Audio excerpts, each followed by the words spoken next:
이른바 AI, 특히 생성형 AI 열풍이 이제 불면서 야, 저걸 내가 생활에서 또 업무에서 어떻게 활용할까? 사실 이게 이제 굉장히 실용적인 질문이잖아요. 맞아요. 네. 부모들 입장에서는 AI를 가장 잘 활용할 수 있는 방법, 또 어떤 측면에서 활용하면 좋을까요? 예전에 제가 이제 대학 갈 때만 해도 저희 부모님이 뭐 대학 안 나오셨지만 지도해 주시기가 편했던 것 같아요. 왜냐하면 직업이 잘 안 바뀌잖아요. A학과 나오면 뭐 B 직업 갖는다는 게 세팅되어 있으니까 네. 이렇게 지도해 주셨는데 요즘엔 뭐 대학에서 자유전공제가 생기고 이상한 학과도 많이 생기고 직업도 뭐 사라지네 생기네 하니까 부모님들이 진로 지도해주고 굉장히 힘들어 하세요. 네. 저 그럴 때 AI를 보조도구로 활용도 굉장히 도움이 돼요, 실제. 실제 저희 아이도 제가 잘 모르는 뭐 유전공학에 관심이 많아요. 요즘은 그쪽만 네네. 하고 있어요, 둘째 아이가 대학생인데. 네네. 그럼 제가 모르지만 아는 범위에 대해서는 얘기해주고 제가 모를 때는 거기에 물어보기도 하고 둘이 앉아서 얘기하다가 야, 얘한테도 한번 물어보자 해서 마치 삼자 대화하는 것처럼 네. 이렇게 대화를 하게 되면 얘만 믿으면 바보가 되지만 이 아웃풋을 갖고서 아이가 생각하고 제가 생각하면 훨씬 더 진로 지도가 잘 돼요. 그러니까 부모님이 뭐 꼭 진학이 아니더라도 네. 아이가 누구랑 싸우고 왔는데 요즘에 아이들은 또 과거랑 또 이상한 갈등들이 많아서 이런 것들 같이 한번 삼자가 같이 껴가지고 대화하는 거 이거 굉장히 효과적입니다. 진짜 해보시면. 네. 활용 방법이 상당히 다양하네요. 이런 게 있더라고요. 저희가 가끔씩 이제 뭐 그 인터뷰를 하고 나면 네. 그 인터뷰한 내용을 가지고 이제 녹취록을 이제 좀 해달라고 이렇게 그거 되게 잘 돼요, AI. 예전 같으면 예. 맡겼잖아요. 네. 예를 들면 이제 클로바 노트 같은 걸 네. 활용해서 하면 이렇게 좀 부정확한 부분들이 있어서 네. 그래도 이제 일부러 조금 정확한 네. 게 필요할 때는 맡기는데 바뀌었더니 돌아온 게 뭐냐면 이건 딱 봤더니 클로바 노트로 푼 다음에 네. 자기가 그냥 살짝 고친 거야. 고친 거. 요즘엔 사실 녹취 네. 시장이 거의 저는 사라져가는 것 같고요. 네. 녹취를 텍스트로 하지만 또 좋은 점이요. AI가 그걸 카테고리로 쪼개하고 만약에 1시간 대화한 것도 이걸 5편으로 쪼개줘. 그런 것도, 네. 그런 것도 되니까 네. 굉장히 편합니다. 예. 프리랜서들이 할 수 있는 여러 가지 일들, 뭐 프리랜서의 종류는 되게 다양합니다만, 네. 줄어드는 거 아닌가 싶기도 하고. 실제 챗GPT만 네. 놓고 봤을 때도요. 네. 챗GPT 출시 이전과 이후를 봤을 때 미국의 플랫폼에서 조사한 자료가 있는데 네. 프리랜서 직군의 그러니까 구인 빈도, 구인하는 숫자랑 개별 잡당 들어가는 샐러리, 그러니까 둘 다 감소했어요. 그러니까 전반적으로는. 근데 전반적인 단서를 단 이유가 네. 그 중에서도 이제 일부 프리랜서 분들이 이걸 잘 치고 들어가가지고 더 시장을 확대하고 계시더라고요. 네, 네. 유튜버들 중에는 뭐 웬만한 그 인기 연예인 못지않은 인기를 네. 누리면서 네. 또 한편으로 뭐 돈도 많이 버는 네. 그런 사람들도 많이 생겼고 거의 네. 뭐 기업화하는 경우도 있고. 그렇죠. 예. 네. 그 유튜버들은 어떻게 활용할 수 있을까요? 저는 유튜버들의 콘텐츠가 주로 어떤 건가 봤더니 지금처럼 네. 이렇게 대화를 하거나 네. 혼자 어떤 콘텐츠에 대해서 리뷰를 해주는 것들이 굉장히 많잖아요. 네. 자기 의견을 전달하는 거. 네. 근데 아직까지 일부 유튜버들, 그러니까 일부 유튜버, 예를 들어 미스터 비스트처럼 진짜 자본이 많고 팔로워가 뭐 1억 명이 넘는 친구들은 혼자 예능 프로그램 찍잖아요. 네. 스태프들을 막 동원해서 네. 방송보다 더 세게. 네. 근데 이거를 개인 시작하는 유튜버도 할 수 있는 시대로 가는 것 같아요. 자기가 콘텐츠만 잘 짤 수 있으면 하반기나 내년에 일반 공개된다거나 소라 같은 거, 또 제가 언급했던 뭐 로어 머신 또는 뭐 메타의 오디오 박스 다양한 툴들 써가지고 네. 자기가 10분짜리, 20분짜리 예능 프로그램이나 다큐멘터리나 드라마도 만들 수가 있거든요. 그러니까 오히려 그런 측면에서 유튜브에 올라갈 수 있는 콘텐츠의 장르가 훨씬 더 다양해질 겁니다. 저희 같은 선데이 TV는 뭘 하면 좋을까요? 저라면 일단 정말 쉽게 저는 이제 유튜브를 하긴 하는데 굉장히 장난처럼 해서 제 유튜브에 적용 안 해봤는데 제 네. 유튜브에는 네. AI로 만든 쇼츠를 가끔 올릴 때가 있어요. 네. 네. 복잡한 논문 같은 것들을 30초 네. 쇼츠로 바꿔서 올려놔요. 제가. 근데 제가 요 책은 안 해봤는데 제 전작 네. 책은 한 400페이지 정도가 되는데 이거 책보드로 네. 만드는 게 있거든요. 네네. 그럼 가끔 학생들이 계속 질문하면 네. 제가 약간 이제 지칠 때쯤 야 링크 줄 테니까 일단 얘랑 얘기 좀 더 해봐. 그거 좋네. 네. 펀데인 TV 같은 경우도 요즘에 예. 이 영상물이 예. 구글에 익스텐션 붙이게 되면 텍스트화가 그냥 되거든요. 네. 이걸 긁어다 챗봇을 학습을 시켜버리면은 예. 소장님하고 또 같이 인터뷰했던 분들의 지적 역량이 다 들어가는 거니까는 네. 또 굉장히 재밌는 게 나올 것 같아요. 사실은 제가 이게 매주 한 번씩 이렇게 라이브 방송을 하는데 예. 같은 시청자가 매주 다 보는 게 아니잖아요. 그렇죠. 예. 경우엔 또 새로 들어오시는 분들도 예. 있고 그런 분들이 이제 뭐 채팅창에 이런저런 질문 주시면 저거 다 설명했는데 또 근데 그런 분들이 또 있는 것 같아요. 또 설명해야 되고 막 이런 경우들 종종 있거든요. 제가 학생들 만날 때 똑같은 상황입니다. 그러니까 그래서 챗봇을 만들었습니다. 그러니까 이게 기본적으로 네. 선대인 TV를 구독하는 사람은 네. 이 영상부터 보고 와 이런 걸 만들어야 되겠다 진짜. 예. 그리고 네. 이거는 뭐 책 목차에도 없는데 내가 투자자다. 투자자라면 어떻게 활용할 수 있을까요? 실제 제 주변에도 AI 갖고 문답식으로 해서 투자 포트폴리오 짜는 분들 계세요. 그래요? 예. 네. 왜냐하면 네. AI가 우리 초창기, 그러니까 2022년 뭐 그때 같은 경우에는 학습한 데이터만 갖고 했기 때문에 그게 잘 안 됐는데 최근에는 자기가 웹브라우징을 하면서 이제 쓸 수 있는 것들 나오다 보니까는 최신 정보가 반영된 그게 분석이 돼요. 저는 근데 주의할 점은 네. 걔의 답을 100% 믿을 수는 없죠.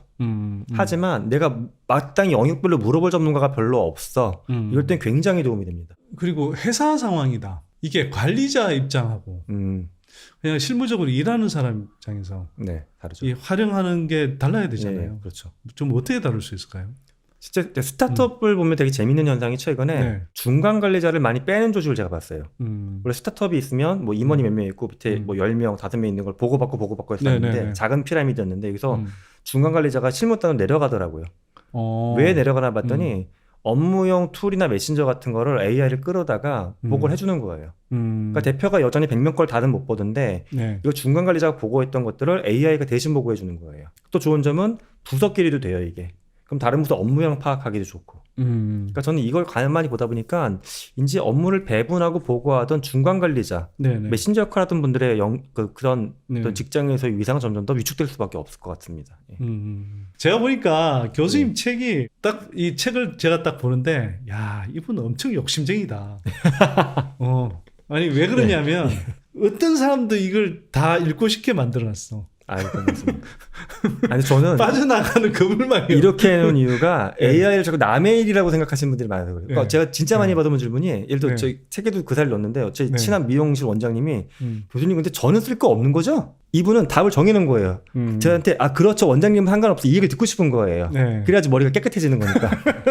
이제 그때 이제 뭐 했던 사례들 책에 담아놨거든요. 원장님 네. 이렇게 하면 더 잘 돼요. 네. 그럼 되게 처음에 불편해 놀라면서 불편해. 네. 이거 되네? 네. 내가 또 해야 되는구나. 근데 저는 지능이 폭발하는 시대가 산업혁명보다 더 큰 변화를 갖고 올 거기 때문에 그 누구도 여기서 자유로울 수는 저는 없다라고 봐요. 그래서 그 모든 답을 들려드리려고 했던 건 아닌데 네. 그분에 대한 인식을 좀 바꾸고 싶었어요. 디테일한 답은 각자 만드셔야 되지만 네. 나도 뭔가 해야 되는구나 하는 그 마음을 좀 넣어드리고 싶었습니다. 치킨집, 뭐 부동산 사장님, 뭐 네. 옷가게 사장님 등등 있는데 다 여쭤보긴 그렇고 부동산 사장님들은 이걸 좀 어떻게 활용하고 또 대응할 수 있을까요? 제가 실제 다양한 직종에서 AI 교육시켜달라고 하면 이제 독특한 업종일수록 궁금해서 더 가봐요. 이분들은 뭔 생각일까 궁금하잖아요. 그래서 몇 달 전에 전국의 부동산 중개인, 그러니까 개인 부동산 하시는 네. 분들이 뭐 50명에서 많으면 100명 사이 모일 것 같대요. 근데 막상 나중에 봤더니 모집이 너무 많이 300명이 모인다고 하더라고요. 날씨 되게 안 좋았는데 갔더니 신기한 게 이분들이 직방이나 대규모 플랫폼하고 싸우는데 너무 힘들어하고 계신데 제 샘플로 하나 보여드렸던 게 뭐냐면 단편적으로 평수, 뭐 집 가격 이렇게 항목화시켜서 정보들을 글로 써놓는 거, 서술식으로. 어떤 게 잘 나갈까 했더니 당연히 글까지 충분하면 집 많이 벌어오는 거 맞다고. 근데 왜 대표님도 이렇게 안 하세요 했더니 두 가지 답변이 돌아와요. 관리하는 매물이 많은데 혼자 하려니까 시간이 없어서. 한 집단은 나는 매물은 적은데 글 쓰는 걸 너무 힘들어서 못하겠다. 근데 둘 다 이분들이 이것만 갖다 긁어서 AI 도구에 집어넣으면 글이 나와요. 의도를 알아요, 얘가. 그렇겠네요. 네. 그럼 이분 입장에서 시간을 세이브하는 거고요. 이분은 네. 없던 역량을 보충하는 게 되는 거예요. 그리고 예. 서비스 경쟁력도 생기겠네요. 그렇죠. 오. 그리고 거기서 한 단계 더 나가는 대표님 중에 제가 아까 노래 만든다고 했잖아요. 네. 제가 어떤 대표님은 저 집 거래할 때 도와주시겠다고 해서 그냥 인연이 생긴 대표님이 있는데 그분한테 최근에 전화해 봤더니 컬러링이 자기 부동산 로고송으로 바뀌었어요. 노래를 만드신 거예요. 그러니까 저는 그분을 알기 때문에 혼자 부동산 사무실 하는 거 아는데도 네. 로고송을 듣다 보면 마치 무슨 20명 데리고 하는 큰 기업의 대표님 같은 느낌이 나요. 네. 그리고 마케팅적인 효과가 또 생깁니다. 재밌는 아이디어들이 참 많으시네요. 네. 진짜로. 오부에서 글로벌 시가총액 20위에 들고 싶나요? 이렇게 돼 있는데 네. 산업의 판도도 진짜 많이 바뀌죠. 몇십 년 전에는 네. 뭐 은행업들 중심으로 해서 우리가 흔히 말하는 이제 전통적인 산업 그렇죠. 뭐 이런 쪽이 막 글로벌 시가총액을 네. 좌우했다 그러면 그렇죠. 이제는 이제 뭐 거의 뭐 빅테크 기업들이 상위에 다 포진하고 있잖아요. 그렇죠. 예. 이 판도가 앞으로는 또 어떻게 또 바뀔 수 있을까요? 전 지금 이제 시가총액 높은 기업들은 네. AI의 엔진을 만드는 기업들 같아요. 네. 뭐 칩이건 클라우드건 파운데이션이건. 근데 결국 이거를 잘 써가지고 무언가 도발적인 걸 만들어내는 일이 나타날 거예요. 도발적인 거? 일례로 제가 최근에 관심 갖고 있는 게 만약 제약이다. 그럼 제약 산업이 미국 기업들 봤더니 이제 생체 실험 안 하고 AI로만 실험하는 시뮬레이션하는 제약 회사들이 등장했어요.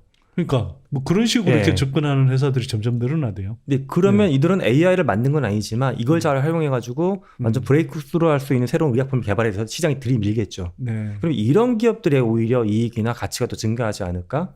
그래서 앞에 있던 그 엔진 만드는 기업이 사라지는 건 아니지만 네. 엔진 만드는 기업은 약간 꾸준히 완만하게 올라가는 거고 그래서 갑자기 없던 양 만드는 기업들이 팍팍 치고 올라가는 현상. 그래서 이런 게 그동안 약간 정책에 있었던 약간 바이오 부분이나 농업이나 네. 그런 부분에서 나타나지 않을까 하는 기대를 해봅니다. 굉장히 많은 산업적인 변화들이 나타날 것 같은데 네. 예를 들면 그래도 이제 우리가 좀 보통 생각하는 게 로봇이 결국은 우리의 어떤 생활 환경 네. 또 바꾸면서 산업의 지평도 많이 바꾸지 않을까 뭐 네. 이런 이제 생각들을 하는데 예. 로봇이 가장 많이 바꿀 수 있는 산업 영역은 어떤 쪽일까요? 그러니까 로봇이라고 하더라도 기존에 그냥 뭐 산업용 로봇 이런 차원이 그렇죠. 아니라 이른바 AI와 연결돼 있는 AI라는 지능을 단 이제 로봇 네. 이렇게 이제 생각을 하면 그쪽에서 제일 많이 바뀔 수 있는 영역은 어떤 쪽일까요? 일단 로봇을 보게 되면은 네. 단계가 오토노머스하는 게 있고 오토메이티드 된 게 밑에 깔려 있는 건데 네. 그 위에 이제 인텔리전트한 게 생긴 거거든요, 로봇이. 네. 여기 지능이 하고 올라갔다는 게 큰 차이가 있고요. 네. 또 하나는 기존 산업용 로봇은 사람처럼 생기지가 않았어요.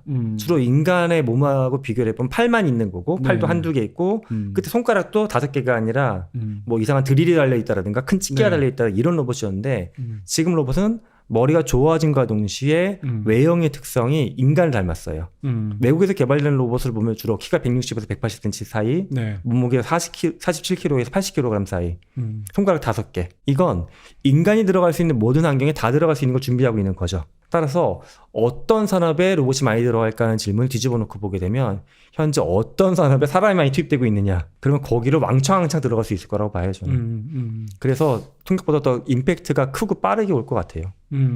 그 보스턴 다이내믹스에서 만든 네. 그 뭐 로봇들 같은 경우에 보니까 진짜 이제는 인간이 하는 동작은 거의 다 할 뿐만 아니라 그렇죠. 능가 하더군요, 그냥. 네. 그러니까 사실 인간은 이렇게 훌쩍 뛰어서 이렇게 네. 제자리 착지하고 이런 것들을 체육 선수들 말고는 잘 못하잖아요. 네, 맞아요. 얘들은 이제 그거 학습시키면 다 하던데요. 왜냐하면 여러 사람의 능력을 학습한 거니까요, 육체적으로. 네. 이게 무서운 겁니다. 네. 현대자동차 이동형 경험을 송두리째 바꾼다. 네. 이거는 이제 결국은 한편으로는 우리가 이제 지금도 빠르게 전동화되고 네. 있지만 한편으로 이제 그러면서 자율주행차 네. 뭐 나올 거고 이게 그 테슬라부터 해서 이제 로봇택시 네. 이제 뭐 곧 공개한다고 네. 하는데 그 자동차 업체들의 사업 방향도 상당히 영향을 많이 받겠죠. 그렇죠. 근데 네. 현재는 주로 자율주행에 포커스가 굉장히 세게 들어가 있는데 네. 저는 그 다음도 좀 준비했으면 욕심이죠. 네. 그러니까 차가 자율주행된다는 네. 말은 네. 이동 중의 경험, 그 공간에서 할 수 있는 게 다 뒤바뀌어질 수 있다는 거거든요. 그럼 현재는 가장 그냥 뭐 차 안에서 게임하거나 뭐 영화 보거나 자거나인데 그게 아니라 그 독립적인 공간이 밖에 나갈 수도 없잖아요. 네. 혼자만 있는 네모난 공간 내에서 뭘 할까? 예를 들어 한국인이 잘 안 받는 것 중에 정신과 상담, 심리 상담 받을 수도 있고 오롯하게 이 공간에서 나만의 교육을 받을 수도 있고 아 혼자 있는 공간이기 예, 때문에 굉장히 어떤 몰입형 쇼핑을 할 수도 있고 아주 다양한 경험의 딜리버리 공간이 되게 되면 이제 현대자동차는 제가 장기적으로 자동차를 팔고 부품을 갈아주는 회사가 아니라 인간한테 새로운 경험을 구독형으로 딜리버리해주는 기업. 전 그렇게 가야지 기업의 미래가 있다라고 봐요. 하드웨어에서 약간 멀어져가지고 그 얘기를 좀 책에서 주장을 해봤습니다. 그러니까 뭐 이제 앞으로 자동차가 스마트 기기가 된다 뭐 이런 이야기까지 하는데 그거 자체를 넘어서는 이야기네요. 네, 근데 네. 지금은 근데 기초 연구도 안 되는 게 의외로 많은 게 예를 들어 렌터카 네. 회사들만 제가 작업을 해봐도 네. 렌터카 회사의 차를 빌리면 스마트폰 앱으로 시동을 걸어주는데 이 자동차가 저를 인식해서 추가적인 액션이 별로 없어요. 하다못해 정말 단순하게 할 수 있는 뭐 김상균 교수님 오늘도 찾아주셔서 고마워요 하는데 웰컴 메시지도 안 들어와요 잘. 차를 바꿔버렸는데 네. 그럼 이 경험이 연결되면 좋아요. 제가 만약 그랜저를 계속 빌리다가 지금 집차를 빌렸어. 오늘은 뭔가 와일드하게 한번 가보려고 하시나 보죠? 저한테 말을 걸을 수 있는데 이런 것도 전혀 없고 뭐 시트 포지션, 에어 컨디션 다 이 차에 맞게 새로 설정해야 되는데 이런 경험이 연결되는 거 엄청 어려운 것도 아닌데 아직 안 하고 있는 것들이거든요, 잘. 예. 자, 산업의 편도까지 엄청 바꿀 것 같은데 이게 뭐 지금까지 이렇게 쭉 알아봤지만 우리가 AI를 꼭 뭐 공포의 대상으로 볼 게 아니고 또 한편으로는 이게 뭐 또 만능은 아니지만 그렇죠. 우리의 생활 전반 또 산업의 전반을 굉장히 많이 바꾸는 기술임은 분명한 것 같다라는 생각이 들고요. 이런 상황에서 여전히 좀 근본적인 몇 가지 질문들이 좀 생각이 납니다. 정말 이대로 가다가 인간 지능을 압도하는 아까 이제 말씀하셨듯이 네. 인간 지능을 이제 확장하는 네.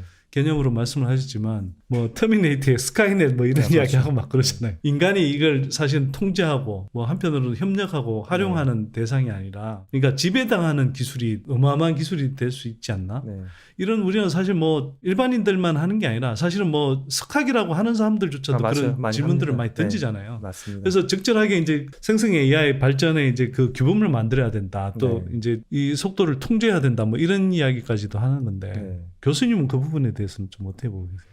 지금은 사실 빅테크가 AI 기술을 만들면 그걸 우리가 뒤에서 막 따라가고 있는 거예요. 네. 근데 어느 순간 사회적으로 논의가 필요한 건 어느 기술까지 만들어도 되는 건지 어디까지 써도 될지에 대한 사회적인 함의가 좀 필요한데 네. 사실 지금 그런 함의를 만들어내는 과정이 누락돼 있죠. 그러다 보니까 누구는 두려워하고 누구는 잘 쓰고 있고 하는 각자 도생하는 상황이 생겼는데 이제 그 기술에 대한 속도보다는 그런 사회적인 논의를 만드는 속도를 조금 더 높여야 되지 않을까. 저도 굉장히 공감합니다.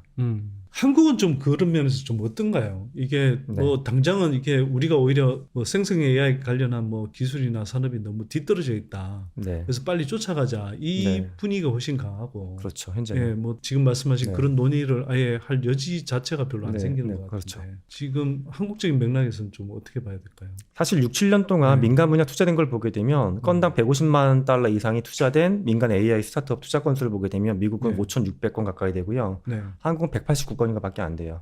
너무 차이가 많이 그게 참 나네요. 무지막지하죠. 네. 그러다 보니까 이제 기술 투자에 올인하는 거, 뭐 기술 투자도 많이 해야 되겠지만 어찌 보면 저는 반대 시각도 가져가야 될 것 같아요. 기술이 풀어주지 못하는 문제를 한국적으로 좀 접근해 보는 거.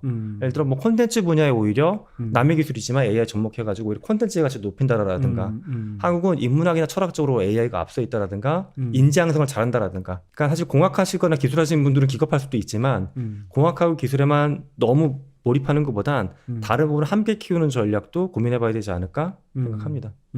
자, 뭐 오늘 김상균 교수님의 신작, 베스트셀러 예정작 AIX 인간지능의 시대 이 책 주제로 해서 그 교수님하고 좀 귀한 말씀 나눠봤습니다. 이야기를 나누다 보니 최근 시대의 흐름을 이해하는 데 굉장히 도움이 될 것 같고요. 그 뭐 진짜 뭐 남녀노소 또 직업 구분 없이 필독스 아닐까 이런 생각이 듭니다. 이거 책 광고 받는 거 아니고요. 뭐 어디서 출판사에서 뭐 협찬 받거나 이런 것도 전혀 없거든요. 예.